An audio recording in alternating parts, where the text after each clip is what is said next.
This story begins with a boy named Jinwoo. The moment he wakes up in the morning, he doesn't feel like going to school and decides he'll spend the entire day gaming instead. Just then, he finds a note from his mom asking him to bring home some groceries. But Jinwoo ignores it and goes straight to his computer to play online games.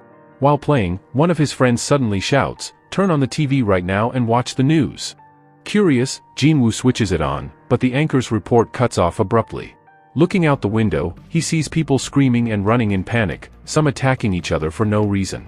Right before his eyes, a girl bites into another woman's neck. He can't understand what's happening. Soon, he hears chaos inside his own apartment building. Just as he's about to open the door, his neighbor rushes in, terrified, saying, "Everyone outside has gone crazy. My own brother turned into a zombie and tried to kill me. Please let me hide here for a while." Jinwoo coldly replies, "If you're in trouble, call the police." The neighbor begs at least to use the bathroom, then he'll leave. Reluctantly, Jinwoo agrees. Meanwhile, the TV signal returns, and the reporter explains that all communication networks have collapsed, entire cities are being destroyed, and a new infection is turning people into zombies, violent, flesh-hungry creatures who infect others with a single bite. Symptoms include bleeding eyes and unbearable pain. Suddenly, Jinwoo remembers the neighbor in the bathroom. Suspicious, he grabs a knife. The neighbor steps out, clutching his neck, insisting he's fine and just needs to stay an hour. But Jinwoo notices blood dripping down his arm. Then red tears stream from his eyes, and he screams as his body twists into a horrifying form. In seconds, he turns into a zombie and lunges at Jinwoo. Struggling, Jinwoo manages to push him outside, slam the door shut, and stab him through it. Peeking through the peephole, he sees a massive zombie tearing apart his neighbor's corpse. Frozen in terror, Jinwoo watches blood seep under his door and spread into the room.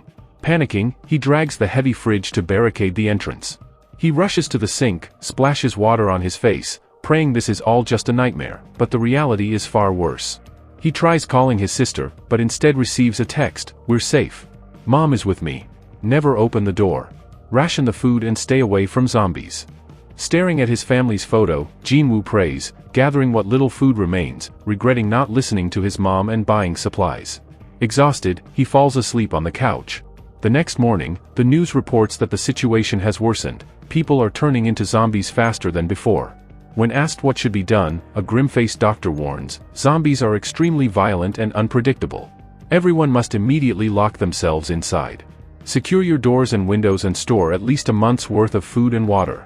Do not go outside until official orders are given. The warning echoed on the TV, while at the same time, Jinwoo saw people online posting their photos with names and addresses, begging the army or police for help. Inspired, he wrote his own details on a piece of paper, took a photo, and uploaded it, hoping someone would come to rescue him. Then he saw a video of a man trying to catch a phone signal from his balcony. He succeeded, but suddenly lost balance, fell, and died on the street. Watching this, Jinwoo got an idea. He tied his phone to a drone, put on VR goggles, and flew it high. Through the camera, he saw ruined buildings, streets crawling with zombies, and destruction everywhere. He quickly tried calling his sister again, but just as the call was about to connect, the battery died and the drone crashed. Frustrated, Jinwoo sat back at his computer, but even the games wouldn't work since the internet was down. Night fell, and strange noises echoed from the alley. Peeking out the window, a bullet suddenly whizzed past his face. Looking down, he saw a female police officer fighting off zombies, but her ammo was running out. She loaded her last magazine, but the horde was too big. Surrounded, she tried to shoot herself, but dropped her gun and was dragged away screaming as zombies tore into her. Watching in horror, Jinwoo's eyes locked on the fallen gun. He knew he needed a weapon. Just then, a massive crash shook his door, knocking over the fridge he had used as a barricade. A zombie burst inside. Jinwoo grabbed a baseball bat, realizing he couldn't hold out much longer. He ran to the balcony, pretending to jump, but instead, he gripped the railing and dangled, hiding from the creature inside. From behind, another zombie leaps, thinking Jinwoo has jumped, but instead it plummets and dies on the street below.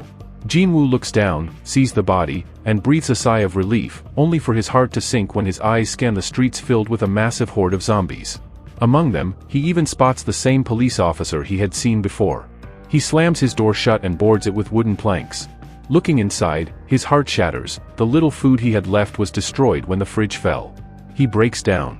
At that moment, he hears a woman screaming outside. He turns on his tablet and begins recording. "This is my second day in lockdown. I don't know what's going to happen next. The fact that I'm still alive feels like nothing short of a miracle. Days pass. Jinwoo pulls out his late father's old liquor bottle, now the only thing left to drink. He covers his entire balcony with sheets and barricades so zombies can't see him. The TV shows nothing but streets overrun with the undead. He cooks instant noodles but accidentally spills his last bottle of water. In desperation, he licks it off the floor, furious and broken, but still too afraid to step outside. His eyes constantly drift back to the fallen gun below.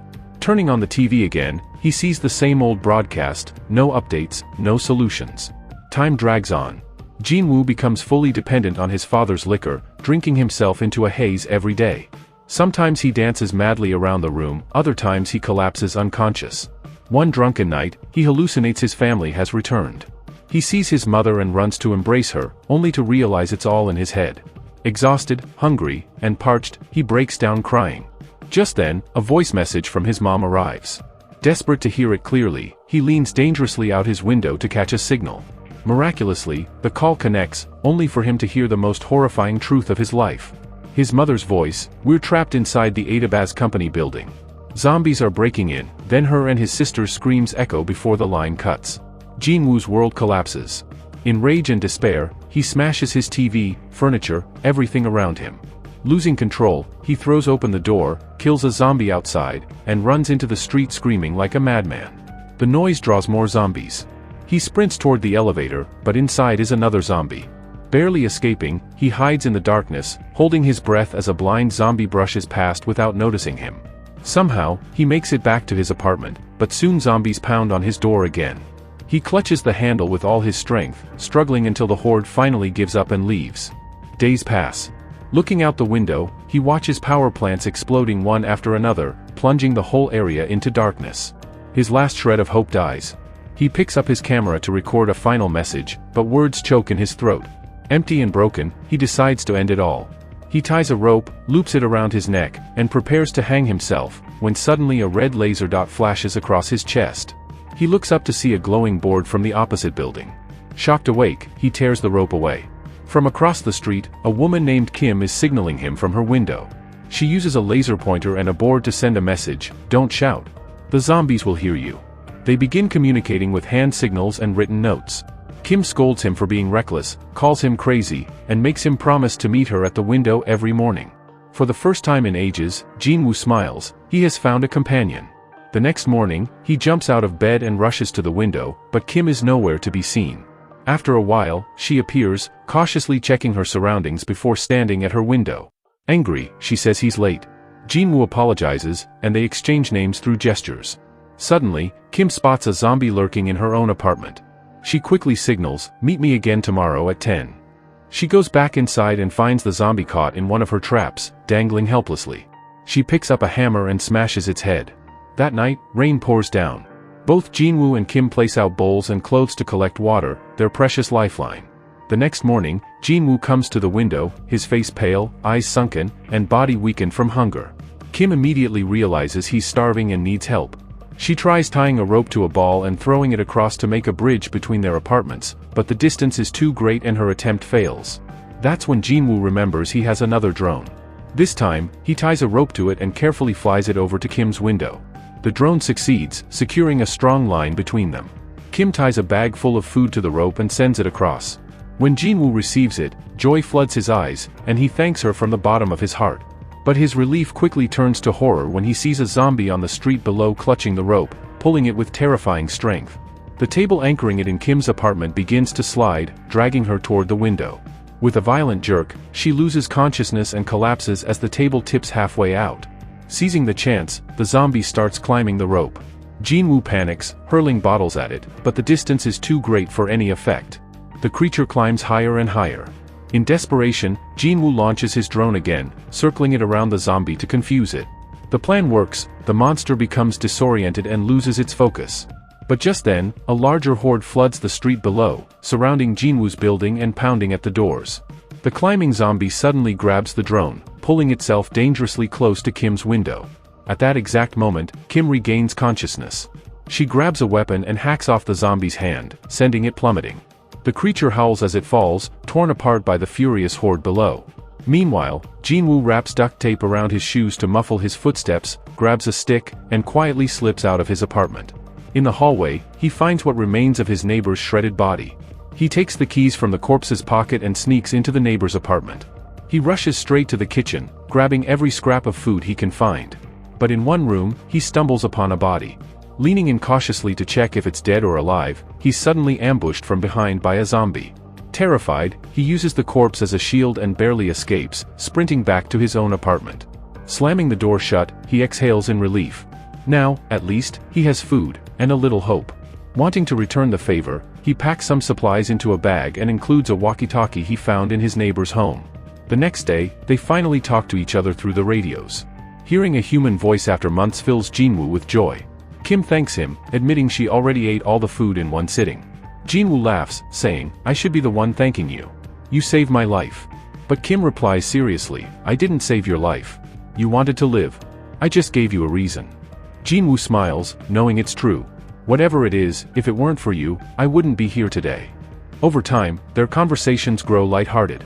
They cook meals together, share jokes, and confess their fears and stories. Kim reveals she's terrified of heights. Jinwoo is stunned.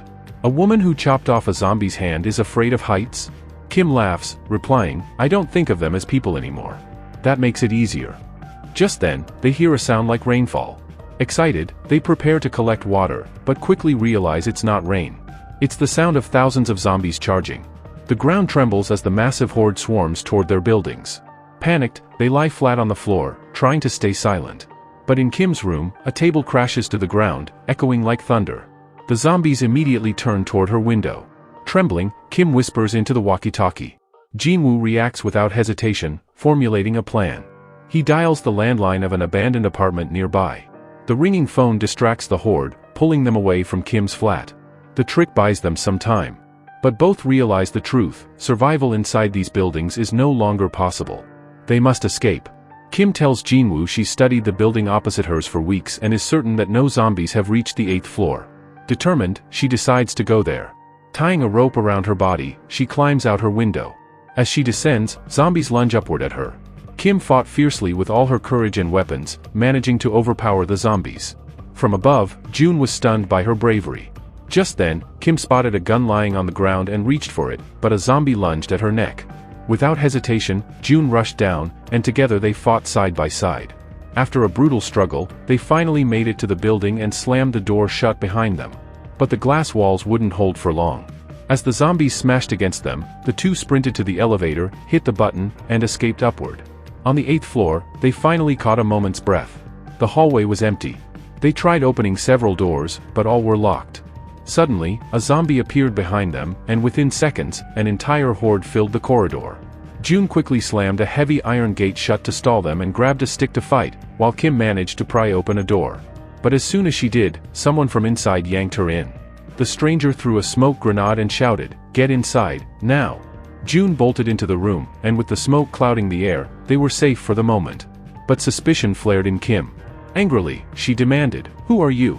The man replied, "My name is Xiang. You should be thanking me." Kim was shocked. She had thought the entire floor was deserted. Xiang explained that he too believed he was the only survivor in the area. He offered them water. Kim hesitated, but when she saw him drink first, she trusted him enough to take a sip. He gave them food as well, saying, "Eat this until the rescue team arrives." Hearing those words, June and Kim were stunned with hope. June hugged Kim in relief. But minutes later, June suddenly collapsed to the floor, unconscious. Before Kim could react, dizziness overtook her too. Xiang had poisoned the food. Kim's body gave out, and she fell. With frantic rage, Xiang dragged her across the floor and shoved her into a dark, foul-smelling, damp room with all his strength. Her head slammed against the ground, her elbows and knees scraped and bled, and her entire body shook from pain. Before she could recover, Xiang pounced on her like lightning and tied her wrists tightly with thick ropes. Her breathing quickened as terror surged through her, but the madness in Xiang's eyes was unmistakable. He slammed the door shut and locked it heavily from the outside. The room was pitch black and suffocatingly silent, filled with the stench of rot, blood, and dampness, worse than a tomb. When Kim slowly regained consciousness, her heartbeat was pounding in her ears. She tried to look around with trembling eyes, and then her gaze fell on a corner of the room. Her blood ran cold. A woman was chained there with rusted iron shackles, but she didn't look human anymore. Half her face had rotted away, her eyes glowed yellow-red, and thick saliva dripped from her lips. The guttural growls and rasps from her throat were so horrifying it felt like the walls themselves were shaking. Kim's throat went dry, and a scream tore from her mouth. From behind the door came Xiang's chilling, merciless voice, "Don't be afraid. This is my wife. I won't let her die. The only way to keep her alive is to feed her human flesh." Kim's entire body broke into goosebumps. Her eyes widened, her chest heaved with terror, and her heart pounded so hard she thought it would burst. Xiang's voice boomed again, "That's why I kept you here for her." Meanwhile, June, still unconscious nearby, began to stir awake. When his eyes fell on the bound Kim and the deranged Xiang standing over her, his blood boiled. He grabbed a gun and roared with fury, "You're not human, you're worse than a monster." But Xiang suddenly dropped to his knees, tears streaming down his face, his voice trembling with desperation, "I'm not a monster. I just want to save my wife from death. If you let her eat Kim, I'll let you go and give you all my food." His eyes burned with such insanity that even June was momentarily stunned. Just then, the sound of chains clattering filled the room. The zombie woman's shackles had loosened. She staggered forward, her steps rattling with hunger, moving slowly but relentlessly toward Kim. Her eyes burned with feral craving, her teeth grinding in anticipation, filling the room with an unbearable dread. The air grew cold and heavy, as though death itself was drawing closer with every step. And then suddenly, a strange rumble echoed from the sky. The terrifying roar of helicopter blades thundered across the city. Kim and June rushed to the window, their hearts torn between hope and fear. The moment they looked outside, their eyes lit up. Military helicopters circled above the dark sky, cutting through smoke and ash. Their searchlights swept over ruined streets and broken buildings. For the first time amid the shadow of death, a glimmer of hope appeared on Kim's face. Without wasting a second, June grabbed her hand tightly and shouted, "Run to the roof." They sprinted frantically through the dark hallways, shattered glass crunching under their feet, the stench of mold and blood heavy in the air. June and Kim fired shot after shot, dropping zombies one by one. But louder than the gunfire were the endless shrieks of the horde. Dripping with sweat, Kim scrambled up the stairs until her foot slipped. She screamed, nearly plunging into the abyss, but June caught her hand with all his strength and pulled her back. Her breath was ragged, tears welled in her eyes, but June roared, "Go first. Stop that helicopter. I'm coming." Tears streamed down Kim's cheeks, but she nodded and ran for her life. Through shattered doors, splattered blood, and scattered debris, she finally reached the rooftop. The air reeked of gunpowder and smoke. June burst onto the roof moments later, slamming the door shut behind him. He froze, staring at the disappearing choppers, despair flooding his eyes as a broken scream tore from his chest, "Someone save us." His voice vanished into the empty sky. Suddenly, the heavy rooftop door rattled violently. With a sickening crack, it burst open, and dozens of zombies stormed in, their growls and stomps shaking the rooftop. June fired his last bullets, smoke and gunpowder filling the air, the zombies shrieking louder than ever. In seconds, the gun clicked empty. No more ammo. June and Kim locked eyes. Their faces showed exhaustion, fear, and the hopeless acceptance of death. Kim grabbed June's hand with trembling fingers as if to say, "If we die together." The swarm was about to tear into them when thunder roared across the sky. The deafening whir of helicopter blades filled the air. A moment later, machine guns rained fire on the rooftop, mowing down the horde one by one. Amid the smoke and chaos, a soldier's voice boomed, "Hurry! You won't be safe here for long." Without hesitation, June and Kim sprinted, wind whipping across their faces, their legs heavy but driven by survival. They leapt and somehow pulled themselves into the chopper. Collapsing inside, gasping for air, their hearts still pounded like thunder. As the helicopter lifted higher into the sky, relief finally washed over their faces. Looking down, they saw the city below, reduced to a wasteland of burned cars, crumbling buildings, scattered corpses, and an eerie silence stretching in every direction. Then the radio crackled with a cold, hard voice, "Over 70% of the population is infected. The entire city is nearly lost." Kim and June's eyes widened. And that was the end of this terrifying yet hopeful story.